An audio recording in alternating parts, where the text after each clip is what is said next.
Bonjour, je suis Cédric Lano, formateur à la société Fauconnet Ingénierie.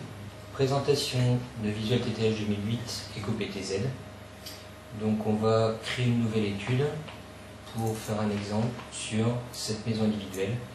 On va tout d'abord saisir dans le tableau des parois les murs extérieurs, la cloison de salle de bain, les ponts thermiques, et ensuite on va créer dans les ouvrants donc les portes-fenêtres, porte extérieure et puis la fenêtre de salle de bain. Donc pour créer cette nouvelle étude, on fait créer une nouvelle étude sur un document vide. On arrive donc dans les généralités et le client. On va donc saisir un titre de dossier. Exemple, maison. Le type de chauffage et la date d'engagement du projet qui reprend la date du jour.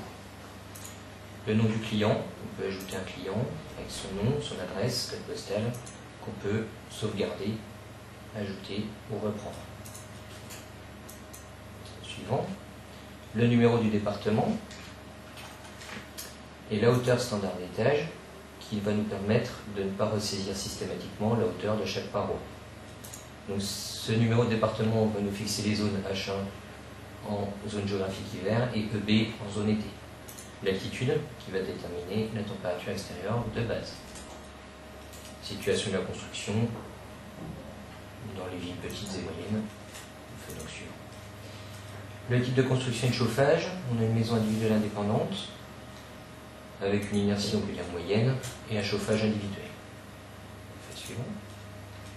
L'exposition au bruit, donc ça c'est en fonction du type de route qu'on peut avoir adjacente à la maison.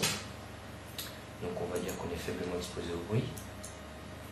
Et les informations complémentaires qui sont pour l'instant pas trop utilisées, mais qui sont prêtes pour obtenir une fiche de synthèse au préalable. Terminé. Donc là on a saisi les généralités, on arrive donc dans le tableau des parois, tableau suivant, on va créer donc nos parois. Donc tout d'abord on a dit qu'on allait créer notre mur extérieur, donc on a un seul type de mur extérieur. On va lui donner un nom, on va lister comme mur extérieur, on peut bien sûr lui mettre un commentaire. Donc par exemple, mur extérieur façade. C'est un surfacique composé, puisqu'on va composer notre paroi. C'est une paroi verticale, on fait le suivant. Elle donne bien sûr sur l'extérieur. Et on arrive dans la description de la paroi. On va dans la Bible FISA. Alors deux Bibles possibles. La Bible FISA déjà complète. On retrouve tout ce qui est béton, lettres de verre, tous les différents composants qui peuvent être dans une construction. On va prendre un parpaing de 20 cm. Et ça sera pour notre projet donc initial, sans isolant. Hein. On a déjà notre paroi extérieure. On fait terminer ce qui nous crée notre mur. Donc justement, dans la colonne variante, on va lui dire que c'est un mur pour l'initial. On vient cliquer sur initial et on fait OK. De la même manière, on ajoute une ligne, on fait du bas du clavier. Notre mur extérieur, on va le copier, on fait copier toute la ligne, et on va le coller pour créer une variante rénovée. On fait insérer et coller avec changement de variante. On vient lui préciser ici que c'est la variante rénovée uniquement, et on valide. Donc on retrouve le même nom de paroi, hein. Un projet en initial, donc un mur en initial, un mur en rénové. Ce mur en rénové passe en bleu, puisqu'il signifie qu'on a en fait une copie de notre paroi. Ou bien sûr, on va lui rajouter un isolant. Donc on ajoute une ligne, on tourne dans la Bible. La fonction recherche permet d'aller rechercher dans la Bible un composant. Donc, par exemple, on va ajouter un plaque au mur. Voilà. Et on fait défiler pour tomber sur 100 plus 10 par exemple. On a créé notre nouveau coefficient U sur le mur en rénové et on valide. Par la suite, on va donc créer un plancher sur terre-plein. plancher terre-plein.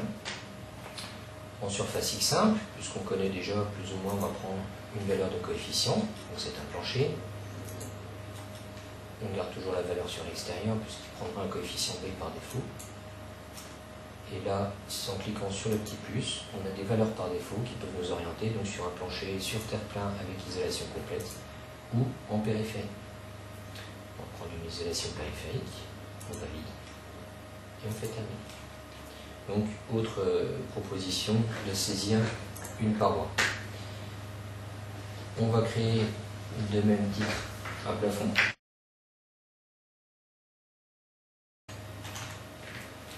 En surface Y composée cette fois-ci, c'est un plafond. On peut le placer horizontal ou incliné. Ici il est horizontal, le plafond sous comble perdu. Paroi sur un localement chauffé. Alors là on peut saisir directement la valeur du coefficient B à partir des températures, mais on ne connaît pas la température du comble. Donc on a des valeurs forfaitaires qui est beaucoup plus simple pour faire la saisie du coefficient B. Et on a plafond sous comble avec moins de 20 cm de laine de verre ou avec 20 cm ou plus de laine de verre. On fait suivant. Et on vient composer notre plafond, toujours dans la Bible FISA. On va rechercher un placo.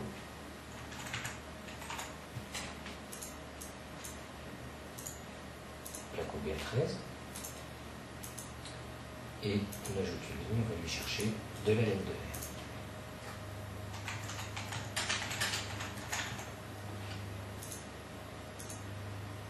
De la verre 3, je prends. Ce qu'il ne faut surtout pas oublier, c'est de marquer l'épaisseur dans le cas où elle n'est pas fixée dans la Bible. 20 cm, on a bien le bon coefficient. On fait terminer.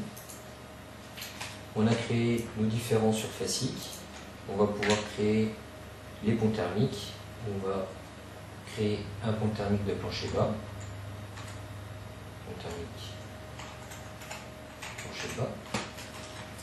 Donc cette fois-ci, on va sur ligne X. Sur l'extérieur, bien sûr. C'est une liaison courante avec un plancher bas, en liaison périphérique. On est bien sur terre-plein, en isolation intérieure sur les murs. On est dans ce cas de figure. Isolation, on a dit périphérique, horizontale ou verticale. Z étant de 0, donc entre moins 20 et 20, et l'épaisseur du plancher, 1 cm. On fait donc terminer. On a créé un pont thermique de plancher. Au même titre, on peut créer un pont thermique de refend qui vont se situer ici et ici, de chaque côté du mur de refend intérieur. Ligne toujours. C'est toujours sur l'extérieur. Et on arrive dans les liaisons courantes entre parois verticales. C'est une liaison mur refond. On est bien dans ce type de configuration. De même pour le schéma suivant. On est en mur en maçonnerie courante avec un refend en maçonnerie. L'épaisseur du mur 20 cm et l'épaisseur du refend 20 cm. On fait terminer. On a donc créé ici les différentes parois de notre maison individuelle, avec un mur extérieur à l'état initial sans isolant, et un mur extérieur à l'état rénové, en isolant le mur avec un placo mur. On ferme donc le tableau des parois.